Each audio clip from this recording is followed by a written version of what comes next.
أعوذ بالله من الشيطان الرجيم قال رب اشرح لي صدري ويسر لي أمري واحلل عقدة من লিসানি ইয়াফকাহু কওলি।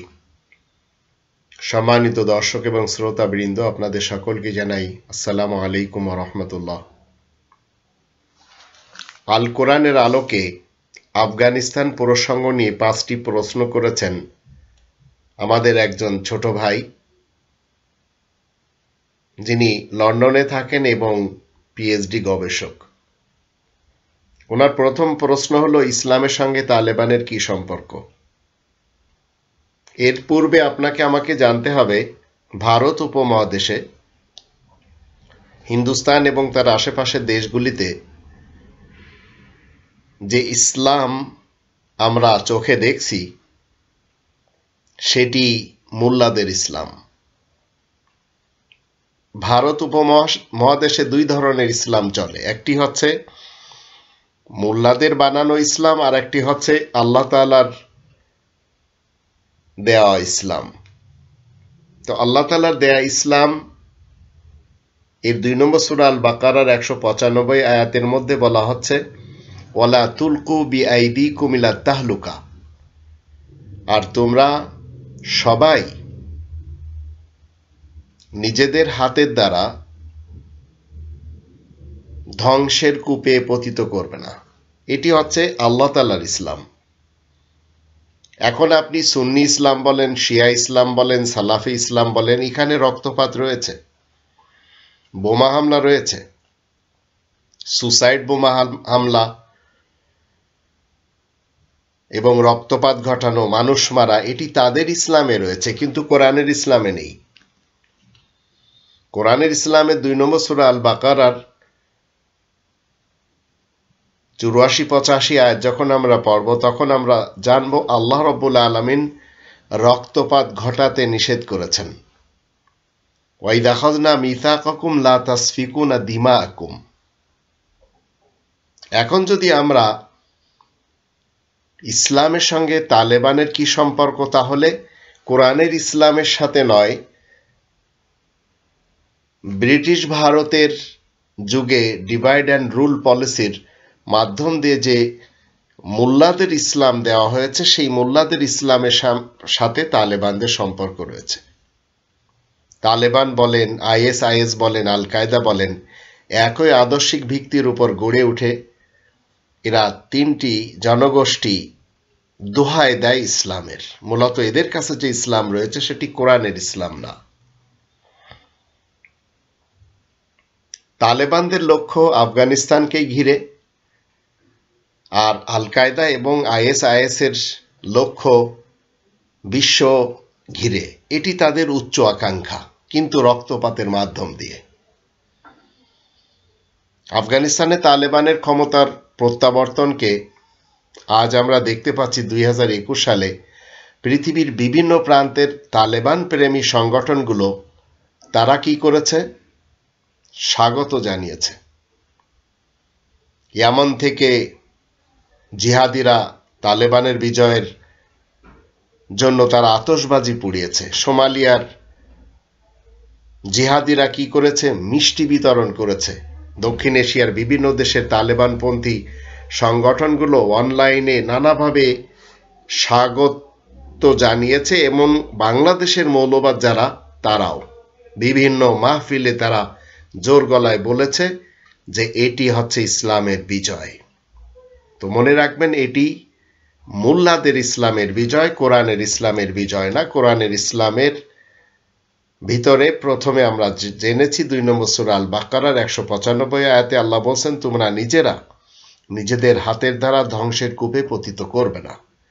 তারপরে আল্লাহ কি বললেন? যে তোমরা আল্লাহ তাআলার সাথে তোমাদের যে অঙ্গীকার, রক্তপাত ঘটাবে না।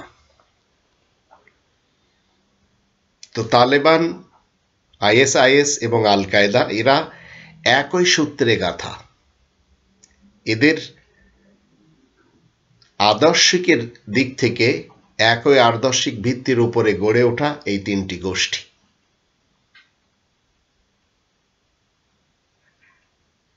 তালেবান পশতু ভাষায়, যার অর্থ ছাত্র, তাদের জন্ম পাকিস্তানের উত্তরাঞ্চলে 1990-এর দশকের প্রথম দিকে আফগানিস্তান থেকে সোভিয়েত সৈন্য প্রত্যাহারের পর তালেবান সুন্নি আইনের মাধ্যমে তাদের নিজস্ব কঠোর সংস্কার কার্যকর করবে, এটি তাদের আশা ছিল। যুদ্ধবিধ্বস্ত সিরিয়ায় তারা সুবিধাজনক অবস্থান কায়েম করার সময় 2011 সালে সংগঠনটি নতুন নাম গ্রহণ করে Islamic state of Iraq and the Levant. তারা খিলাফত ঘোষণা করে এবং আল কায়দা থেকে দূরে সরে যায়। তো ইসলামের ব্যাখ্যা এবং পার্থক্য, তালেবান, আল কায়দা এবং আইএসআইএস এর একটা অভিন্ন বৈশিষ্ট্য হলো তাদের অনুসৃত সুন্নি ইসলামের একটি কট্টরপন্থী আদর্শ। রবের ইসলামিক কিংডমে আমরা মুল্লাদের যে ইসলাম দেখি সেটি হচ্ছে তিন প্রকারের। সুন্নি মুসলমানদের তাদের সুন্নি ইসলাম, সালাফি মুসলমানদের তাদের সালাফি ইসলাম, শিয়া মুসলমানদের তাদের শিয়া ইসলাম। এই তিনটি হচ্ছে বেস, আর এদের অধীনে রয়েছে শত শত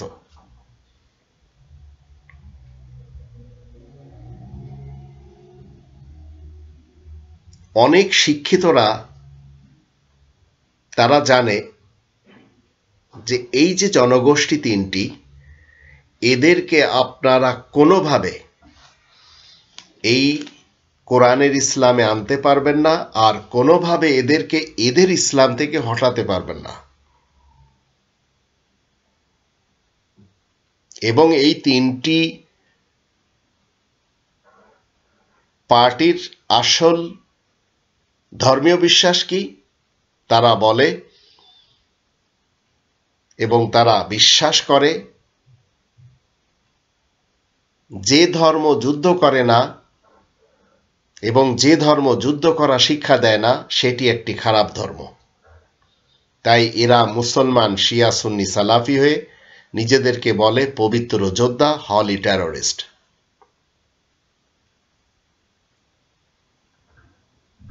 উনিশশো দশকে এই গোষ্ঠীটি যখন প্রথমবার সুন্নি শরিয়া আইন বাস্তবায়ন করে তখন তাতে নারীদের উপর কঠোর বিধিবিধান এবং কড়া শাস্তির ব্যবস্থা রেখেছিল, যার মধ্যে ছিল প্রকাশ্য মৃত্যুদণ্ড কার্যকর করা এবং হাত পা কেটে দেওয়া। তো আফগানিস্তানে সেই ইতিহাসেরই পুনরাবৃত্তি হতে যাচ্ছে আবার। এই ভয়ে তালেবান ক্ষমতা যে ফিরে আসার পরে দলে দলে লোক দেশ ছেড়ে পালাচ্ছে। 2014 থেকে 2017 সাল পর্যন্ত আইএসআইএস ইরাক এবং সিরিয়ার বিস্তীর্ণ অংশে তাদের খিলাফত প্রতিষ্ঠা করলেও পরে পশ্চিমা, কুর্দি এবং রুশ সমর্থিত সিরিয়ান বাহিনীর হাতে তারা এবং তাদের কাছে তারা পরাজিত হয় এবং তাদের খিলাফত বিলুপ্ত হয়ে যায়। তো এই ছোট ভাইয়ের প্রশ্ন হলো, ইসলামের সঙ্গে তালেবানের কি সম্পর্ক? আপনারা এই দুটি আয়াত থেকে বিশেষ করে জানলেন। ইসলাম কখনো মানুষ খুন করতে চায় না, মানুষ খুন করতে অনুমতি দেয় না, আর যুদ্ধ ইসলাম কখনো স্বীকৃতি দেয়নি। তবে কোরআনের যখন আমরা 2 নম্বর সূরা আল বাকারার 275 থেকে 281 আয়াতগুলি পড়ব তখন আমরা দেখতে পাবো আল্লাহ এবং আল্লাহ তাআলার রাসূল যুদ্ধের ঘোষণা দিয়ে রেখেছেন সেই রিবাখোরদের বিরুদ্ধে যারা অবৈধভাবে মাল দৌলত অর্জন করে, তারা হোক ব্যবসায়ী, হোক সরকারি চাকরিজীবী, হোক দেশরক্ষক, হোক তারা পলিটিশিয়ান, হোক তারা ধর্মজীবী, মোল্লা কিংবা পাপা, ঠাকুর, পুরোহিত, পীর, হুজুর, যাই হোক না কেন। তো ইসলাম আমাদেরকে শিক্ষা দেয় ফাআযানু বিহারবি মিনাল্লাহি ওয়া রাসূলি, এমন রিবাখোরদের বিরুদ্ধে আল্লাহ এবং আল্লাহর রাসূলের পক্ষ থেকে যুদ্ধের ঘোষণা রয়েছে। আর এই যুদ্ধে কেউ মরে না, কিন্তু যারা এই যুদ্ধে পরাজয় লাভ করবে তারা সবাই যাতনাতে যাবে। এই পৃথিবীর যাতনাতে থাকবে, পরকালেও তারা যাতনাতে যেতে বাধ্য। 2 নম্বর প্রশ্ন হলো, নারীদের ব্যাপারে তালেবানদের দৃষ্টিভঙ্গি আল কোরআনের সঙ্গে কতটুকু সঙ্গতিপূর্ণ। তো আল্লাহর ইসলামটা আসুন আমরা প্রথমে 33 নম্বর সূরা আল আহজাবের 35 নম্বর আয়াত থেকে জানবো, যেখানে আল্লাহ বলেন, ইন্নাল মুসলিমিনা ওয়াল মুসলিমাত ওয়াল মুমিনিনা ওয়াল মুমিনাত ওয়াল কানিতিনা ওয়াল কানিতাত ওয়াস সাদিকিনা ওয়াস সাদিকাত ওয়াস সাবিরিনা ওয়াস সাবিরাত ওয়াল খাশিঈনা ওয়াল খাশিআত ওয়াল মুতাসাদ্দিকিনা ওয়াল মুতাসাদ্দিকাত ওয়াস সাইমিনা ওয়াস সাইমাত ওয়াল হাফিযিনা ফুরুজাহুম ওয়াল হাফিযাত ওয়াল যাকিরিনা আল্লাহ কাসীরা ওয়াল যাকিরাত আ'আদ্দাল্লাহু লাহুম মাগফিরাতান ওয়া আজরান আযীমা। নারীদের ব্যাপারে ইসলামের দৃষ্টিভঙ্গি। আর ছোট ভাইয়ের প্রশ্ন হলো নারীদের ব্যাপারে তালেবানদের দৃষ্টিভঙ্গি। এই দুটি দৃষ্টিভঙ্গি একেবারে আলাদা। তো কোরআনের 33 নম্বর সূরা আল আহজাবের 35 নম্বর আয়াতে আল্লাহ নারী এবং পুরুষকে সমান অধিকার দিয়েছেন শুরু দিন থেকে। নিশ্চয় মুসলিম পুরুষ ও নারী, মুমিন পুরুষ ও নারী, তাবেদার পুরুষ ও নারী, সত্য সাধক পুরুষ ও নারী, ধৈর্যশীল পুরুষ ও নারী, বিনয়ী পুরুষ ও নারী, দান খয়রাতকারী পুরুষ ও নারী, সিয়াম পালনকারী পুরুষ ও নারী, নিজেদের গোপন অঙ্গের হেফাজতকারী পুরুষ ও নারী, আর আল্লাহ তাআলাকে বেশি পরিমাণ স্মরণকারী পুরুষ ও নারী। আল্লাহ এদের জন্য ক্ষমা ও বিপুল পারিশ্রমিক তৈরি করে রেখেছেন। এ হচ্ছে কোরআনের ইসলাম। আর প্রশ্ন হলো নারীদের ব্যাপারে তালেবানের দৃষ্টিভঙ্গি আল কোরআনের সঙ্গে কতটুকু সঙ্গতিপূর্ণ। তো নারীদের ব্যাপারে আফগানিস্তান অতীতে যা করেছে, পূর্বে যখন তালেবান এসেছিল, আবার 2021 সালে তালেবান এসেছে, এরা কি করেছে? পর্দা সাপেক্ষে যদি আমরা কোরআনের দৃষ্টিতে দেখি, তো পর্দা সাপেক্ষে মানে হিজাব সাপেক্ষে ইসলাম ছেলে এবং মেয়ে উভয়ের জন্য আলাদা আলাদা প্রতিষ্ঠানের নির্মাণের এবং পড়াশোনা করার নির্দেশ দিতে বাধা দেয় না। তালেবান তাদের বিগত শাসন আমলে মেয়েদের স্কুলে যাওয়া এবং ঘর থেকে বেরোনোর ক্ষেত্রে নিষেধাজ্ঞা দিয়েছে। তো তাদের ইসলাম সেটি শিক্ষা দেয়, কোরআনের ইসলাম সেটি শিক্ষা দেয় না। আবার পরাজিত দখলদার সোভিয়েতরা ভেঙে যাওয়ার পর আফগানিস্তানে ভয়াবহ গৃহযুদ্ধ যখন শুরু হয়, তখন তারা যখন এদেশে আসে, এসে এদেশের সুন্দরী সুন্দরী নারীদেরকে নিয়ে চলে যায়, মেয়েদেরকে নিয়ে চলে যায়। অন্যদিকে পাশ্চাত্য মিডিয়া তালেবানকে ভয়েসলেস করে রাখে এবং তাদের প্রোপাগান্ডার মাধ্যমে বিশ্বের কাছে তালেবানকে বর্বর রূপে উপস্থাপন করে। অথচ তারা নিজেরাও বর্বর, রাশিয়ারাও বর্বর। আর তারা কি বলে? তাদের মিডিয়ার জোরে আফগানিস্তানের মেয়েরা অরক্ষিত এবং তালেবান ক্ষমতা এলে তারা আবারও নির্যাতন এবং বঞ্চনার শিকার হবে।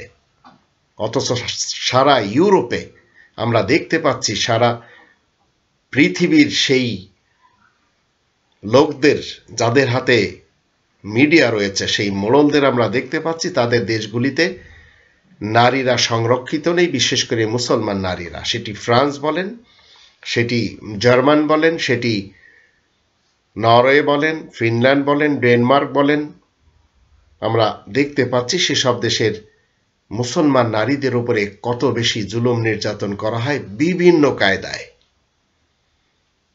তো আমেরিকা তালেবানকে নারী বিদ্বেষী হিসেবে তুলে ধরার শত চেষ্টা করলেও নারীর প্রতি খোদ আমেরিকার আচরণ কেমন তা পুরা বিশ্বের মুসলিম আমরা যারা রয়েছি জানি।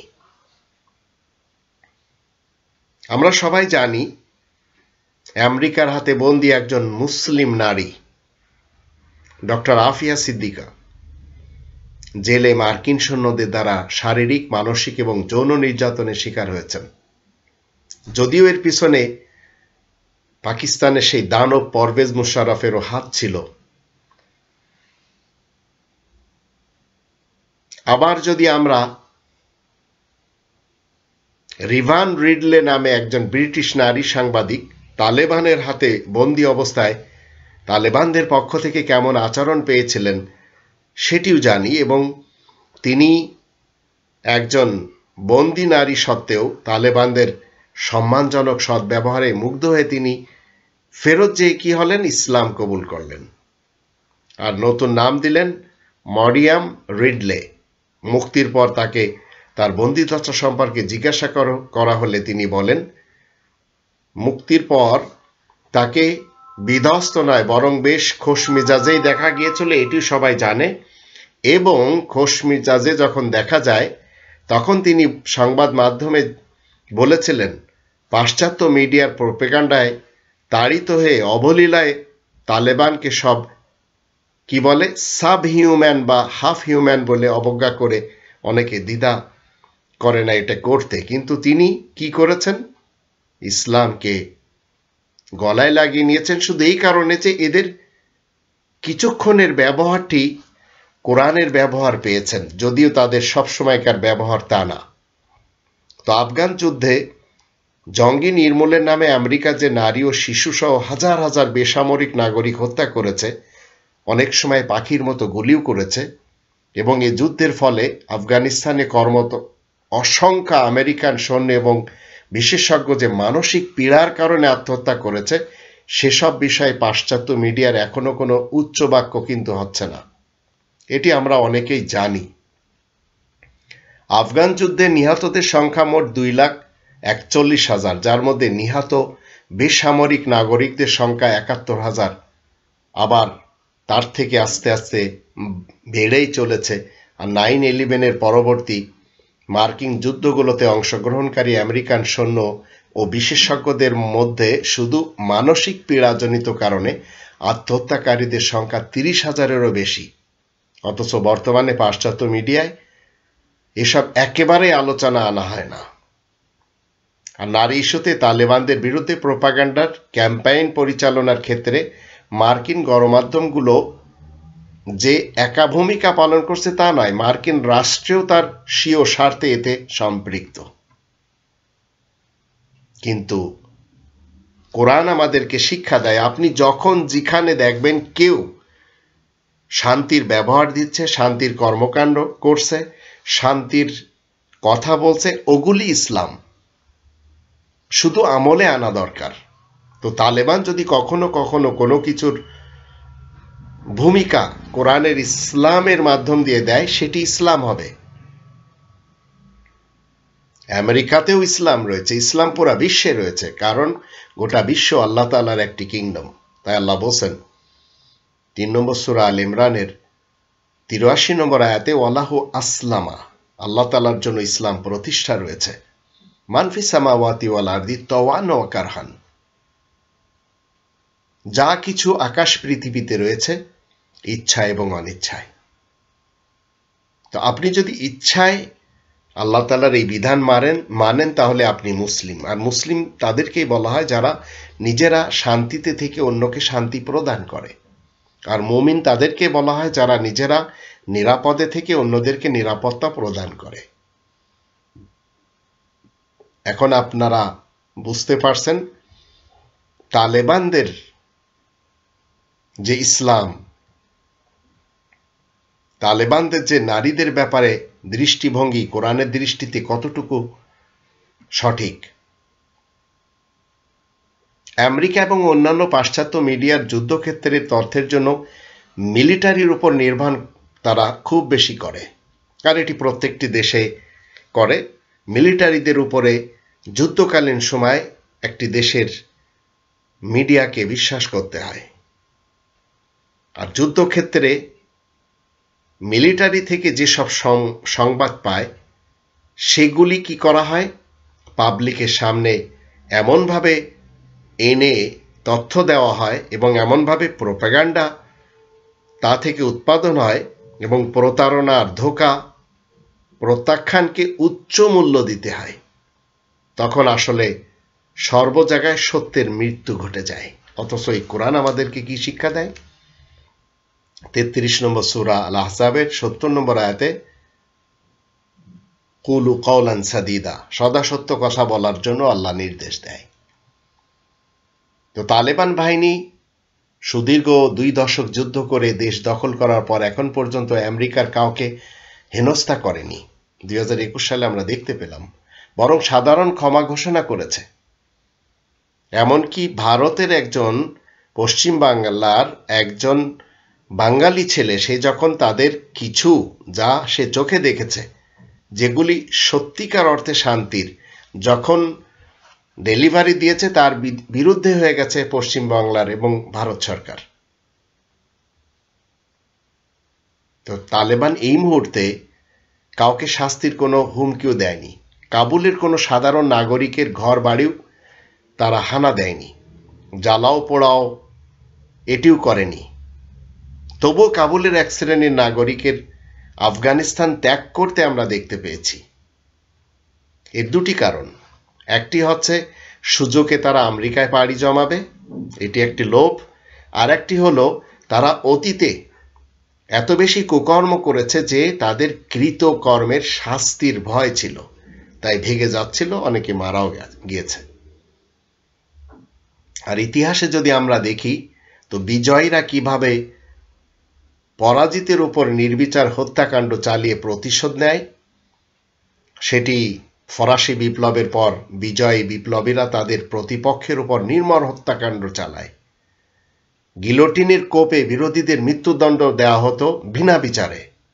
এই নির্মম সময়কে ইতিহাসে সন্ত্রাসের রাজত্ব বা রেইন অফ টেরর বলে অভিহিত করা হয়েছে। আবার দ্বিতীয় বিশ্বযুদ্ধের শেষ সময় জার্মানি সেই বার্লিন দখল করার পর সোভিয়েত, আমেরিকান, ব্রিটিশ, ফরাসি এবং পোলিশ সৈন্যরা 20 থেকে 25 লক্ষ জার্মানি নারীকে গণধর্ষণ করে। এমন অনেক ইতিহাস আছে, কিন্তু একজন মুসলিম কোরআনকে ফলো করবে।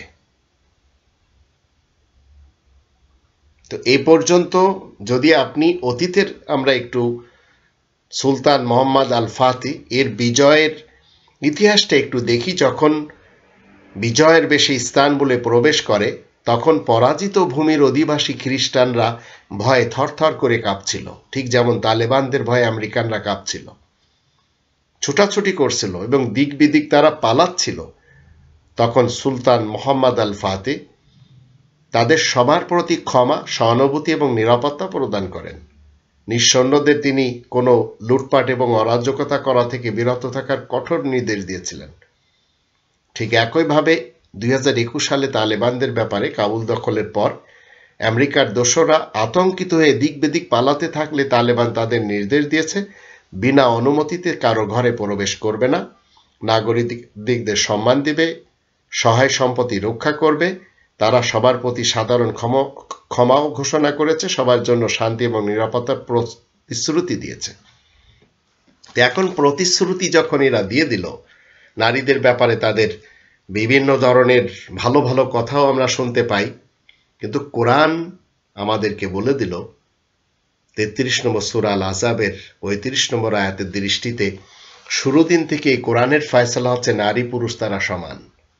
তালেবান যদি দিতে পারে তাহলে কোরআনের সঙ্গে তাদের ভালো সম্পর্ক থাকবে, আর যদি না দিতে পারে, যেমন অতীতে তারা দিতে পারেনি, তাহলে বুঝতে হবে যে তারাও ঠিক মুখে ওটাই বলে যেটা আমলে করে না। 3 নম্বর প্রশ্ন হলো, প্রকৃতপক্ষে কি তালেবান জয় হয়েছে? তালেবান জয় হয়েছে এটাই আমরা দেখতে পেলাম, বা এটাই আমরা মিডিয়া থেকে শুনতে পেলাম। মূলত আফগানিস্তানে যদি আপনি একটু যেয়ে দেখেন তো টোটাল আফগানিস্তান বিধ্বস্ত হয়েছে। তো একটি দেশের ঘর বাড়ি, প্রতিষ্ঠান, ইবাদতখানা সব যখন ভেঙে চুরমার হয়েছে, আর এই সব করে যখন আমেরিকা এবং অন্যান্য তাদের সহযোগীরা কি করেছে, আফগানিস্তান থেকে খনিজ সম্পদ আর দামি জিনিসগুলি নিয়ে যখন তাদের পেট ভরেছে, আস্তে তারা একটি সিস্টেমের মাধ্যম দিয়ে চলে গেছে। এখন তালেবানরা মনে করছে তাদের বিজয় এবং তারা জয়লাভ করেছে, মূলত তাদের দেশ ক্ষয় হয়ে গেছে, দেশ বলতেই নেই। এই তালেবান বা তালিবান, এই ছাত্র, এরা হচ্ছে আফগানিস্তানের একটি দেওবন্দি মুসলমানদের আন্দোলন। এই দলটি মূলত পূর্ব ও দক্ষিণ আফগানিস্তানের পশতুন এলাকার ছাত্রদের, যাদেরকে তালিব বলা হয়, এই নিয়ে গঠিত হয়, যারা ঐতিহ্যবাহী ধর্মে যে বিদ্যালয় রয়েছে সেই সব বিদ্যালয়ে এরা পাকিস্তানে এবং আফগানিস্তানে শিক্ষা লাভ করে, আগেও করেছিল, এখনো করে। আর সোভিয়েত আফগানের যুদ্ধের সময় তারা যুদ্ধে নেমে পড়ে। তো পাকিস্তানের জামিয়াতে উলামা ইসলাম কর্তৃক পরিচালিত যত মাদ্রাসা রয়েছে সেই সব মাদ্রাসাতে এরা দলে দলে পড়তে যায়। তো মূলত এরা আজ যদি আমরা দেখি যে এরা জয়লাভ করেছে, তো এই তালেবান এদের হাতে আজ আফগানিস্তান, এরা যদি মানুষ না মেরে এই আফগানিস্তানকে গড়তে চায় তাতেও অন্তত অর্ধ শতাব্দী লেগে যাবে। তো তালেবান তারা তাদের পক্ষ থেকে ঘোষণা করেছে তারা জয়ী। এখন তারা চাচ্ছে তাদের নিজস্ব শরিয়াত আইন বা তাদের নিজস্ব যে ইসলাম, যেটিকে সুন্নি দেওবন্দি ইসলাম বলা হয়, সেটি তারা সেখানে প্রয়োগ করবে।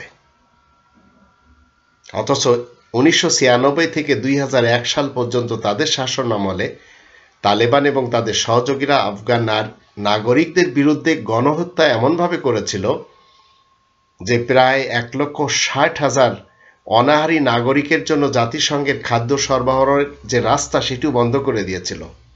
আর উর্বর ভূমির বিস্তীর্ণ এলাকা পুড়িয়ে দিয়ে, হাজার হাজার ঘর বাড়িও ধ্বংস করে দিয়ে দেশটি শেষও করে দিয়েছিল। অথচ কোরআন আমাদেরকে কি শিক্ষা দেয়? 2 নম্বর সূরা আল বাকারার 84 আয়াতে হত্যা করা যাবে না। তো ইসলামের শিক্ষাতে হত্যা করা নেই, কিন্তু তালেবান ইসলাম যেটি, সেখানে হত্যা রয়েছে। আর তালেবানরা উত্তর এবং পশ্চিম আফগানিস্তানে নিয়ন্ত্রণ সুসংহত করার চেষ্টা করার সময় বেসামরিক লোকদের বিরুদ্ধে পদ্ধতিগতভাবে হত্যা করেছে। এখন পৃথিবীতে যেই হোক না কেন, কোরআনের ইসলাম মেনে যদি কেউ চাষাবাদ করে তাহলে কি হবে? কোরআনের ইসলাম মতে যদি আপনি বীজ মাটি চষার পরে গোপন করেন, মই দেন, পানি দেন, তখন সেই বীজটা অঙ্কুর বের করবে। এখনই বীজ রোপণ যে করলো, সে হিন্দু হোক, বৌদ্ধ হোক, খ্রিস্টান হোক, ইহুদি হোক, সে যেই হোক না কেন, নাস্তিক হোক, মুসলমান শিয়া হোক, সুন্নি হোক, সালাফি হোক, কিংবা মুসলিম হোক, ওই বীজটি কেন অঙ্কুর বের করবে? আল্লাহ তাআলার সুন্নাত, আল্লাহ তাআলার সিস্টেম হলো, আপনি যদি একটি বীজ মাটির নিচে গোপন করেন, সেখান থেকে অঙ্কুর বের হবে। এটি হচ্ছে আল্লাহ তাআলার সুন্নাত। তো এখন কোরআনের ইসলাম আল্লাহ তাআলার পৃথিবীতে, আল্লাহ তাআলার শান্তির রাজ্যে ইচ্ছায় কায়েম রয়েছে, অনিচ্ছায় কায়েম রয়েছে। তো আপনি আমি দেখতে পাচ্ছি তালেবানদের কথা মতে তারা জয়লাভ করেছে, মূলত দেশটি ভেঙ্গে চুরমার করে দিয়ে গেছে আমেরিকা। আর আপনি যদি আমেরিকাতে যান তো সেখানে কোনো ঘর বাড়ি এরা না গিয়ে সেখানে ভাঙতে পেরেছে, না তাদের কোনো ক্ষতি করতে পেরেছে।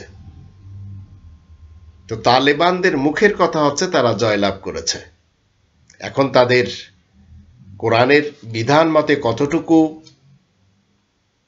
জয় হয়েছে সেটি তারা জাতির সাথে কোরআনের বিধান যদি কায়েম করতে পারে তাহলে প্রকৃত ইসলামের মাধ্যম দিয়ে শান্তি ফেরত আনতে পারবে। নইলে তারা যদি সেই দেওবন্দি ইসলামের আর দেওবন্দি আকাবির আর আসলাফদের দৃষ্টিকোণ থেকে সেই দেশ চালায় তাহলে সেটি আবার ধ্বংস হয়ে যাবে।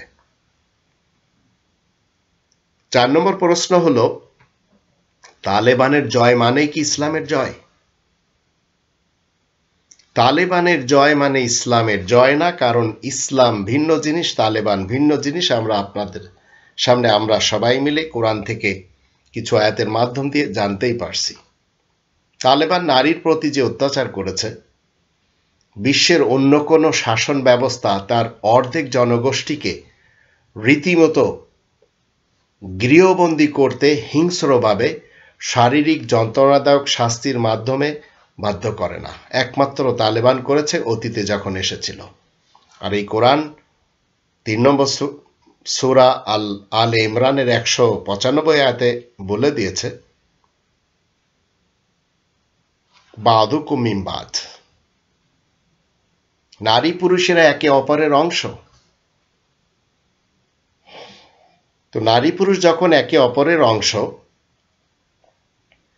তো নারীদের উপরে গৃহবন্দী করা হিংস্রভাবে, এবং সেটিকে ইসলাম বলে চালিয়ে দেওয়া, ঘরের বাইরে দরকারের জন্য যেতে না দেওয়া, এটি কোরআন আমাদেরকে কি শিক্ষা দেয়? একটি নারী যখন ঘরের বাইরে যাবে তখন সে হিজাবের সাথে যাবে, কিন্তু মুখ খুলে যাবে। এটি কোরআনের 19 নম্বর সূরা মারিয়ামের 26, 27, 28 এই 3টি আয়াত থেকে আমরা দেখতে পাই। এর পূর্বে আসুন আমরা 3 নম্বর সূরা আল ইমরানের 195 আয়াতটি একটু ভালো করে জেনে নিই আল্লাহ কি বলছেন।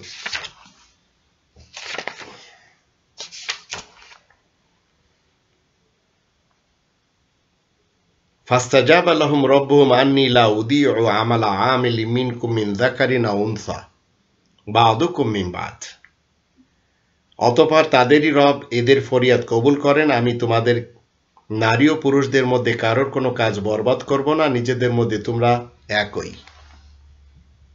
তো তালেবান জয় মানে কি ইসলামের জয়? তো ইসলাম নারী পুরুষ নিয়েই, নারীদের প্রতি তালেবান অতীতে যে জুলুম অত্যাচার করেছে আর পর্দার নামে তারা যেভাবে ঘরে আবদ্ধ করেছে, সেটি আসুন কোরআনের 19 নম্বর সূরা মারিয়ামের আমরা 26, 27, 28 এই 3টি আয়াত থেকে একটু জেনে নিই আল্লাহ রাব্বুল আলামিন কি বলছেন। ফাকুলি ওয়াশরাবি ওয়াকরি আইনা ফাইম্মা তারাইন্না মিনাল বাশারি আহাদান ফাকুলি ইন্নী নাযারতু লিররহমানি সাওমান ফালানুকাল্লিমাল ইয়াওমা ইনসিয়া ফাআতাত বিহি কওমা তাহমিলু ক্বালু ইয়া মারইয়ামু লাকাদ জিতি শাইআন ফারিয়া ইয়া উখতা হারুন মা কানা আবুকি ইমরাআ সাও ওয়া মা কানাত উম্মুকি বাগিয়া। নারীদের নেত্রী মারিয়াম সিদ্দিকা নিয়ে এখানে বলা হচ্ছে, উনার চালচলন যদি আমরা দেখি তাহলে তালেবানের জয় মানে কি ইসলামের জয় সেটি আমরা আরেকটু বুঝতে পারবো। কারণ নারীদের প্রতি তাদের যে নিজস্ব ইসলাম, যেটি তারা তৈরি করে নিয়েছে, আল্লাহর ইসলাম এবং তাদের ইসলামের মাঝে পার্থক্য কি? বিশেষ করে পর্দা নিয়ে। এখন তুমি খাও, পানি পান করো আর তোমার চোখ দুটো ঠান্ডা করে নাও, তারপরে তুমি যদি কোনো লোক দেখতে পাও তাহলে তুমি বলবে আমি তো রহমানের জন্য সওমের তথা রোজার মানত করেছি, সুতরাং আজকে আমি কোনো লোকের সাথে কথা বলবো না। তারপর তাকে কোলে নিয়ে তার কওমের কাছে যায়, তারা বলে হে মারিয়াম, তুমি তো অদ্ভুত কাণ্ড করে বসেছ, ওগো হারুনের বোন, তোমার বাবা তো আর বদলোক না আর তোমার মাও তো অসতী না। তো এই 3টি আয়াতের ভিতরে বিশেষভাবে একটি নারীকে চেনার জন্য 4টি দিক বলা হয়েছে। একটি হচ্ছে ইয়া মারিয়াম, সরাসরি একটি নারীকে দেখে কওমের লোকেরা চিনবে, তো মুখ যদি ঢাকা থাকে তাহলে চিনবে না। তারপরে মা কানা আবুকি ইমরাআ সাও, বাবার দিক থেকে তোমার বাপ তো বদলোক না। তারপরে মায়ের দিক থেকে ওয়া মা কানাত উম্মুকি বাগিয়া, তোমার মাও তো কোনো অসতী না।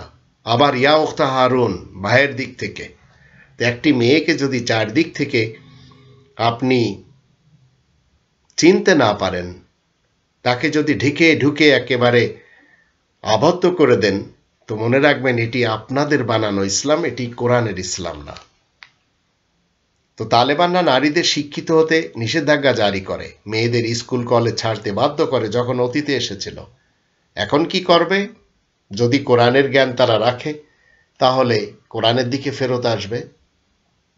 ঘর থেকে বের হওয়া মহিলাদের বোরকা পরা এবং সাথে একজন পুরুষ আত্মীয় থাকা বাধ্যতামূলক করেছিল, আর নিয়ম অমান্য করলে প্রকাশ্যে মারধর করা হতো। আর ঠিক এইভাবে আবার এই কোরআনের 18 নম্বর সূরা আল কাহফের 29 নম্বর আয়াতে আল্লাহ বলে দিয়েছেন, অকুলিল হাক্কু মির রব্বিকুম ফামান শাআ ফালিউমিন ওয়া মান শাআ ফালিয়াকফুর। তুমি বলে দাও তোমাদের রবের পক্ষ থেকে এই মহাসত্য এসেছে, যার ইচ্ছা সে মেনে চলবে, যার ইচ্ছা সে অমান্য করে চলবে। তো একটি মুসলিম এবং মুমিন সে যদি নেতা হয়, নেত্রী হয়, তার অধীনের হিন্দু হোক, বৌদ্ধ হোক, শিখ হোক, ইহুদি হোক, যেই হোক না কেন, সেখানে কোনো বৈষম্য থাকবে না নিরাপত্তার ব্যাপারে এবং শান্তি দেওয়ার ব্যাপারে, সে নাস্তিক হোক। তো আপনি আস্তিক যদি নিজেকে মনে করেন, তালেবানের জয় মানে ইসলামের জয় যদি মনে করেন, তাহলে তালেবানের উচিত কি? অতীতে কি উচিত ছিল তাদের, বর্তমানে তাদের উচিত কি? সে দেশে রয়েছে হিন্দু, সে দেশে রয়েছে শিখ, সে দেশে রয়েছে বৌদ্ধ।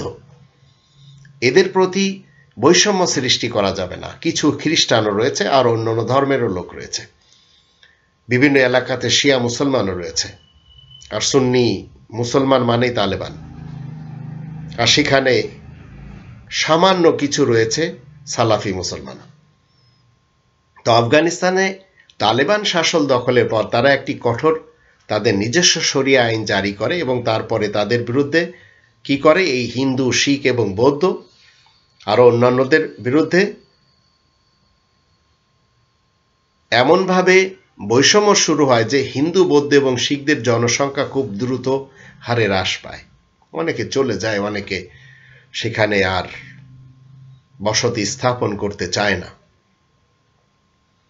তো তালেবানরা আদেশ জারি করেছিল যা অমুসলিমদের উপাসনালয় নির্মাণ করতে নিষেধাজ্ঞা প্রদান ছিল যখন অতীতে এসেছিল। আর কাবুল এমন একটি শহর যেখানে শিখদের গুরুদুয়ারা রয়েছে, বিভিন্ন ধর্মের লোকদের উপাসনাগার রয়েছে। তো তাদের জন্য তাদের স্থানে পূজা করার অনুমতি দেওয়া হয়েছিল, কিন্তু নতুন কোনো ইবাদতগাহ তারা তৈরি করতে পারবে না।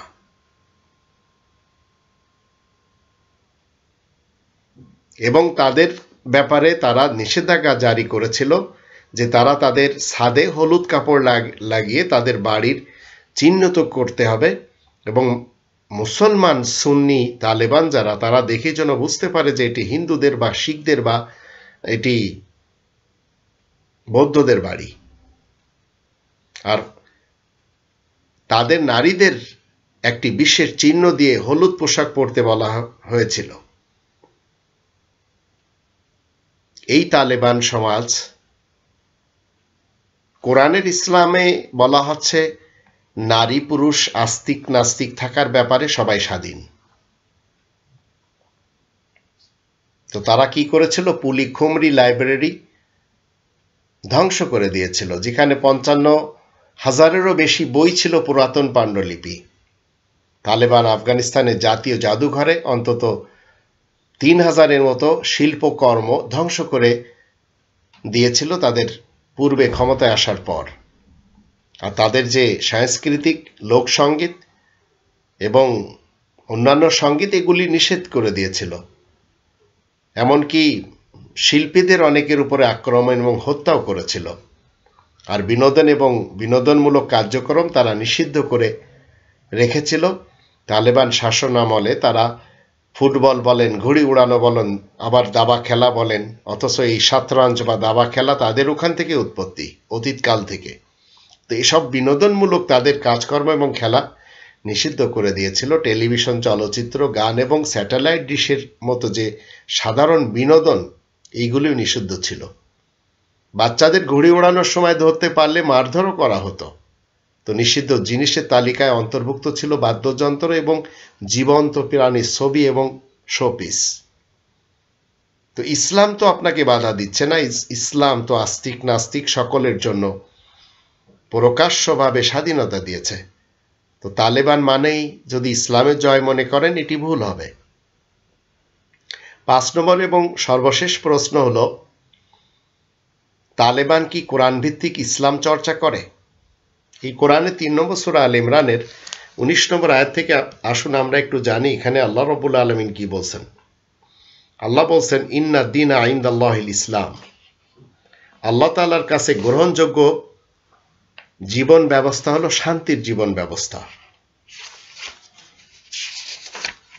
কিন্তু এই শান্তির জীবন ব্যবস্থা যখন আপনার আমার সামনে আসে, আপনি আমি যখন জানতে পারি, তখন আপনি যদি সুন্নি মুসলমান হন, আপনি যদি শিয়া মুসলমান হন, আপনি যদি সালাফি মুসলমান হন, তখন আপনারটা ভিন্ন রূপ নেয়। সব আলাদা আলাদা রূপ নিয়ে চলে এবং তারা সেগুলিকে ইসলাম মনে করে। তো আল্লাহ বলছেন এখানে, ইন্না দীনা ইনদাল্লাহিল ইসলাম।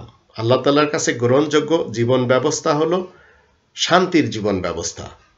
ওয়ামাখতালাফাল্লাযীনা উতুল কিতাব ইল্লা মিন বাদি মা জাআহুমুল ইলমু বাগয়ান বাইনাহুম ওয়া মান ইয়াকফুর বিআয়াতিল্লাহি ফাইন্নাল্লাহা সারিউল হিসাব। যাদের কাছে লিখিত আল কিতাব, এই যে কনস্টিটিউশন, যাদের কাছে আল্লাহ বলেন যাদের কাছে রয়েছে, তারা জেনে শুনে শুধু নিজেদের মধ্যে জেদ এবং হিংসার কারণেই তাদের ছাড়া আর কেউ বিরোধিতা করে না। আল্লাহ তাআলার আয়াতসমূহকে যারা গোপন করবে, আল্লাহ শীঘ্রই হিসাব নেবেন, এ কথা নিশ্চিত। তো পৃথিবীতে মুসলমান, শিয়া, সুন্নি, সালাফিদের কপালে যে মার রয়েছে সেটা আমরা ক্রমান্বয়ে দেখতে পাচ্ছি। ইসলাম ইসলাম তো তারা করে, কিন্তু তারা ইসলামকে দুই ভাগে বিভক্ত করে রেখে দিয়েছে। একটি হচ্ছে আল্লাহ তাআলার ইসলাম, আর একটি হচ্ছে তাদের আকাবির এবং আসলাফদের বানানো ইসলাম। তো তালেবান কি কোরআন ভিত্তিক ইসলাম চর্চা করছে? একটু চিন্তা করে দেখুন। তালেবান হচ্ছে দেওবন্দি মুসলমান সমাজের একটি দল, বা দেওবন্দি আকাবির এবং আসলাফদের খেয়াল এবং ধারণা বিশ্বাসীদের একটি দল। তো কোরআনের ইসলাম একেবারে ভিন্ন। 5 নম্বর সূরা আল মায়েদা 3 নম্বর আয়াতের মধ্যে বলা হচ্ছে, আল-ইয়াউমা আকমালতু লাকুম দীনাকুম ওয়া আতমামতু আলাইকুম নি'মাতি ওয়া রাদিতু লাকুমুল ইসলামা দীনা। শান্তির দিনকে আল্লাহ বলছেন, আমি এটি পরিপূর্ণ করে দিয়েছি তোমাদের জন্য জীবন ব্যবস্থা হিসাবে, আর আমার নেয়ামত পরিপূর্ণ করে দিয়েছি, আর আমি রাজি রয়েছি তোমাদের জন্য এই শান্তির জীবন ব্যবস্থা প্রদান করে। আর 18 নম্বর সূরা আল কাহফের 26 নম্বর আয়াত মতে আল্লাহ বলছেন, যার ইচ্ছা মানবে, যার ইচ্ছা সে অমান্য করবে। আবার 5 নম্বর সূরা আল মাইদার 32 নম্বর আয়াতে আল্লাহ বলে দিয়েছেন, এই বিধান মতে যদি কোনো ব্যক্তি অপরাধ একজন ব্যক্তিকে হত্যা করে, তাহলে আল্লাহ তাআলার দৃষ্টিতে সে গোটা মানব সমাজকে হত্যা করল। আর একজন ব্যক্তিকে যদি বাঁচার উপকরণ করে দেয়, তাহলে আল্লাহ তাআলার দৃষ্টিতে সমস্ত মানব সমাজকে সে বাঁচার উপকরণ করে দিল। তো দুনিয়ায় কোথাও ইসলামপন্থীদের দ্বারা জনগণের অমতে তাদের উপর থিওক্রেসি তথা শরিয়া শাসন চাপিয়ে দেওয়ার নজির নেই। ইসলাম স্বাধীন। 2 নম্বর সূরা আল বাকারার 256 নম্বর আয়াতেও সে একই কথা বলছে, লা ইকরাহা ফিদ্দীন। এই জীবন ব্যবস্থা মান্য করার ব্যাপারে কোনো জোর জবরদস্তি নেই। ইউরোপের দিকে যদি আমরা দেখি, তো ইউরোপের ক্যাথলিক এবং প্রোটেস্ট্যান্ট আর যারা জেহোবা এবং অর্থোডক্স রয়েছে, এদের মধ্যে লড়াই রয়েছে, যেমন সুন্নি, শিয়া, সালাফিদের মধ্যে রয়েছে, হিন্দুদের ভিতরেও রয়েছে, ইহুদিদের ভিতরেও রয়েছে। তো তারা কি করেছে? তাদের যে গির্জা, এগুলি রাষ্ট্রের মেরুকরণগত লড়াই এবং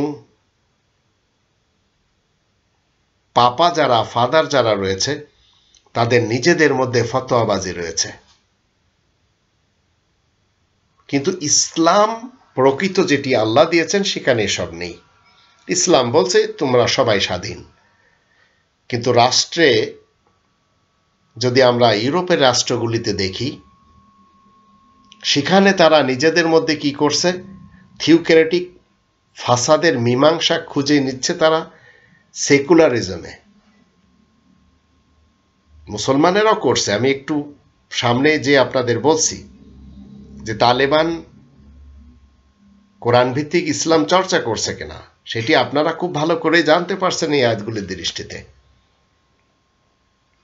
ইউরোপের অনেকগুলি রাষ্ট্র রয়েছে, তার ভিতরে সাংবিধানিকভাবে থিওক্রেটিক স্টেট বা ধর্মতাত্ত্বিক রাষ্ট্র রয়েছে, যেটি আমরা দেখতে পাচ্ছি। যুক্তরাজ্যের ইংল্যান্ড বলেন, নরওয়ে বলেন, গ্রিস বলেন, ডেনমার্ক বলেন, হাঙ্গেরি বলেন এবং ল্যাটিন আমেরিকার আর্জেন্টিনা, এদের কাছে রয়েছে সংবিধান। তো সাংবিধানিকভাবে থিওক্রেটিক স্টেট এরা, যদিও রাজনৈতিক এবং নাগরিক জীবনে তারা সেকুলার। অন্যদিকে যদি কানাডা বলেন, সুইডেন বলেন, জাপান বলেন, সাংবিধানিকভাবে রাজতান্ত্রিক রাষ্ট্র, যদিও এগুলো পূর্ণ রাজতান্ত্রিক আবার না। আমাদের বাংলাদেশও কিন্তু তাই।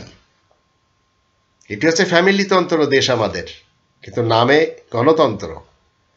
তো ইউরোপের আধুনিক সাংবিধানিক রাজতান্ত্রিক রাষ্ট্রগুলো তাদের রাজতন্ত্র এবং সরকার ব্যবস্থার মধ্যে ক্ষমতা ভাগাভাগির মাধ্যমে ভারসাম্য করে নিয়েছে।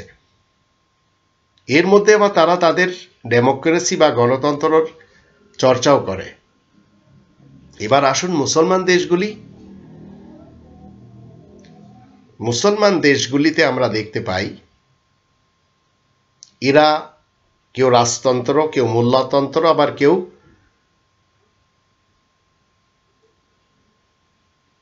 রাজতন্ত্র, মোল্লাতন্ত্র, আবার কেউ সমাজতন্ত্র, আবার কেউ গণতন্ত্র মেনেই চলেছে। শাহ সৌদের পর থেকে নিয়ে সৌদি আরব রাজতন্ত্র হিসেবে চলে, কিংডম। খোমেনি বিপ্লবের পর থেকে ইরান হচ্ছে শিয়া মোল্লাতন্ত্রদের একটি দেশ, মোল্লাতন্ত্রদের দেশ। সৌদি আরব রাজতন্ত্রের দেশ। আরবের আরো বিভিন্ন দেশ রয়েছে। তালেবানরাও মোল্লাতন্ত্রের দেশ। পাকিস্তান সুন্নি ইসলামিক রিপাবলিক। আমাদের দেশে গণতন্ত্র শুধু নামে, কিন্তু দেশটি মুজিবতন্ত্র বলেন বা মুজিব ফ্যামিলি বলেন, জিয়াতন্ত্র বলেন বা জিয়া ফ্যামিলি বলেন, এদের হাতে ঘুরপাক খায়। কখনো এখান থেকে ওখানে যায়, ওখান থেকে এখানে আসে। আর পুরা জাতিকে ফুটবল বানিয়ে এই দুটি ফ্যামিলি আর এই দুটি ফ্যামিলির সাথে যারা সম্পৃক্ততা ঘোষণা করেছে তারা এই জাতিকে ফুটবলের মতো এদিক থেকে ওদিক মারে, ওদিক থেকে এদিক মারে। এখানে কোনো শান্তি কখনো আসেনি, কখনো আসবে না। তো এখন রাশিয়া সমাজতন্ত্রের দেশ। কোরআনের বিধিবিধান চলে না সেখানে। আমেরিকা বলেন, ইউরোপ বলেন, এরা ডেমোক্রেসি বা গণতন্ত্রের দেশ, কিন্তু মোল্লাতন্ত্রও রয়েছে এদের কাছে। অথচ তারা নিজেদের দেশগুলিকে শান্তির ছায়াতে কিছুটা হলেও এনেছে। কারণ তারা মুখে বলে একটা, আর কোরআনের বিধিবিধান কোনো কোনো দেশ ইউরোপের এমনও রয়েছে 80% কোরআনের বিধান মেনে চলে, যার জন্য তারা শান্তি পৃথিবীতে দেখে চলেছে। কানাডা বলেন, সুইডেন বলেন, ডেনমার্ক বলেন, ফিনল্যান্ড বলেন, আবার অস্ট্রেলিয়া বলেন, নিউজিল্যান্ড বলেন, এসব দেশে আমরা দেখতে পাচ্ছি কিছু কিছু, আবার মুসলমানদের দেশের মাঝেও কিছু কিছু মুসলমানেরা কিছুটা হলেও শান্তি ফেরত নিয়ে এসেছে। তো ইউরোপ আজ একদিকে তাদের মোল্লাদের কাছে দিয়ে রেখেছে সেই উপাসনাগারগুলি, অন্যদিকে ক্ষমতা দখল করে বসে আছে গণতন্ত্র বিশ্বাসীরা। তো শাহ সৌদের পর থেকে রাজতন্ত্র সামনে রেখে কখনো কোরআনের দোহাই দিয়েও সৌদি আরব চলছে। খোমেনি বিপ্লবের পর থেকে ইরান শিয়া মোল্লাতন্ত্রের মাধ্যম দিয়ে তারা তাদের দেশ চালাচ্ছে। তালেবানরাও মোল্লাতন্ত্রের মাধ্যম দিয়ে সুন্নি মুসলমান হিসেবে তারা তাদের দেশ চালিয়েছে অতীতে, এখন আবার চালাবে। পাকিস্তান সুন্নি ইসলামিক রিপাবলিক হিসেবে তারা সুন্নিজমকে প্রাধান্য দিয়ে চলেছে। তো পরাজিত শক্তি হওয়ার দরুন পাশ্চাত্য কিন্তু এখনো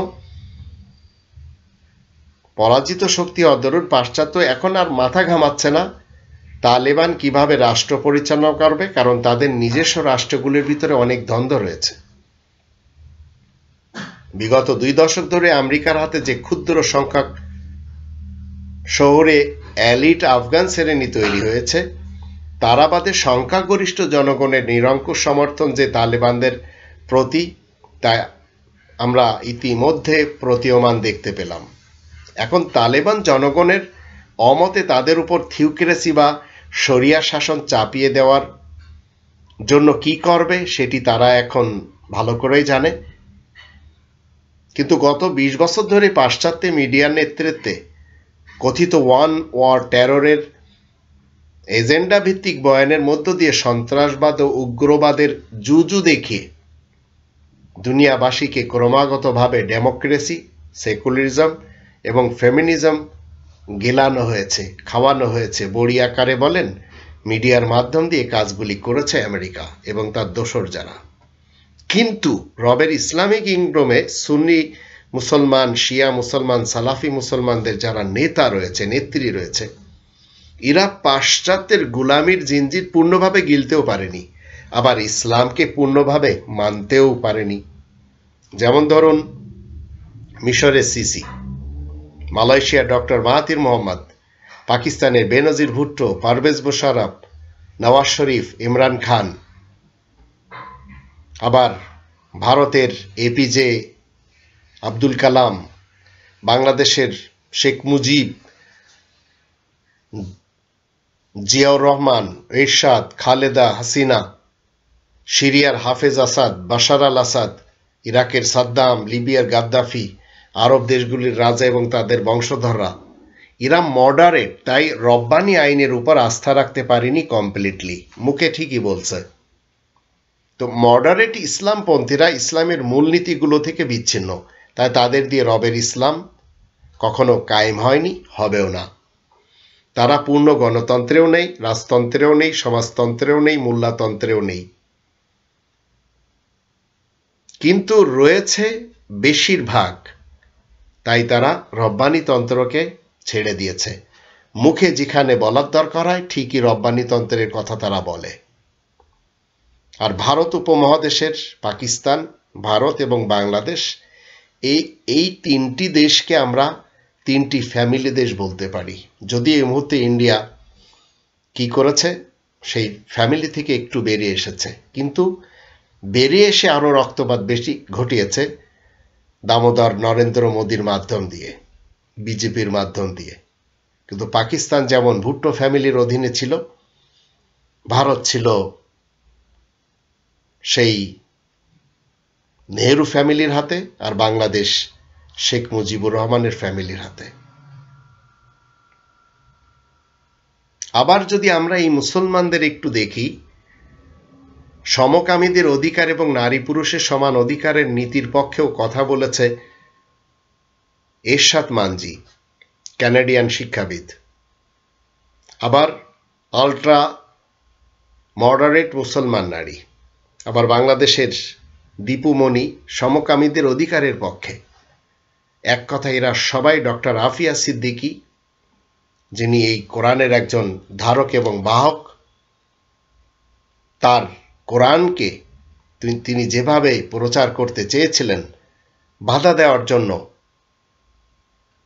এরা সবাই শত্রু হয়ে কাজ করেছে। আর বিশেষ করে পারভেজ মোশাররফ পাকিস্তান থেকে সেই আমেরিকার সাথে হাত মিলিয়ে এই ডক্টর আফিয়া সিদ্দিকীর বিরুদ্ধে সবচেয়ে বেশি ষড়যন্ত্র করেছে। তো এখন আপনি আমি যারা মুসলিম, আমরা যারা রবের ইসলামী কিংডমে শান্তি প্রিয় এবং নিজেরা শান্তিতে থেকে অন্যদেরকে শান্তি প্রদান করতে চাই, নিজেরা মুমিন, আমরা সব সময় চাই নিরাপদে থেকে অন্যদেরকে নিরাপত্তা প্রদান করতে, তো আপনাকে আমাকে কোরআন ভিত্তিক ইসলাম চর্চা করতে হবে। তালেবানদের দৃষ্টিতে যদি আপনি ইসলাম চর্চা করেন, সেটি হবে তালেবানি ইসলাম। কোরআন সবসময় 3 নম্বর সূরা আল ইমরানের 103 নম্বর আয়াত থেকে বলে দিয়েছে, ওয়াতাসিমু বিহাবলিল্লাহি জামিয়া ওয়ালা তাফাররাকু, তোমরা সবাই মিলে আল্লাহ তাআলার এই রজ্জুকে মজবুতভাবে আঁকড়ে ধরো আর বিচ্ছিন্ন হও না। যদি আজ আমরা আঁকড়ে না ধরি তাহলে কি হবে?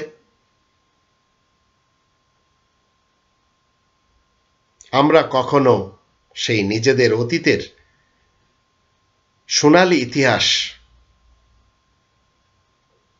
ধারণ করতে পারবো না, যে ইতিহাসে আমরা দেখতে পাচ্ছি প্রত্যেকটি নবী এবং রাসূলদের করণীয়, তাদের আমাল, তাদের সাহাবাদের ইতিহাস। তো আপনি আমি যদি কোরআনের জ্ঞানে জ্ঞানী হতে পারি, কোরআনের সভ্যতায় নিজেদের ব্যক্তিত্বকে ঢেলে নিতে পারি, তাহলে আমাদের জাতিসত্তা আমরা কি করতে পারবো? জাতিসত্তা নিয়ে ঘুরে দাঁড়াতে পারবো, নইলে পারবো না। আল্লাহ আমাদের সবাইকে তৌফিক দান করুন। কোরআনের ইসলামের দৃষ্টিতে আমরা যেন আমাদের নিজেদের জীবন কাটাই। সুন্নিদের ইসলাম, শিয়াদের ইসলাম, সালাফিদের ইসলাম যত সময় আমরা একপাশে না রেখে কোরআনের ইসলামে ফেরত না আসবো, তত সময় আপনার আমার এই জীবনকালে অন্তত শান্তি আসবে না। তাই কোরআন 2 নম্বর সূরা আল বাকারার 208 নম্বর আয়াতে বলেই দিয়েছে, ইয়া আইয়ুহাল্লাযীনা আমানু উদখুলু ফিস সিলমি কাফা ওয়া লা তাত্তাবিউ খুতুওয়াতিশ শাইতান ইন্নাহু লাকুম আদুউম মুবিন। তোমরা যারা ঈমান এনেছো শোনো, তোমরা সবাই শান্তির ছায়াতলে পরিপূর্ণরূপে প্রবেশ করো, আর শয়তানের পদঙ্ক অনুসরণ করবে না, নিশ্চয় সেই তোমাদের প্রকাশ্য শত্রু। আল্লাহ আমাদের সবাইকে আমাদের প্রকাশ্য শত্রু চিনার তৌফিক দান করুন। ওয়া মা আলাইনা ইল্লাল বালাগুল মুবিন।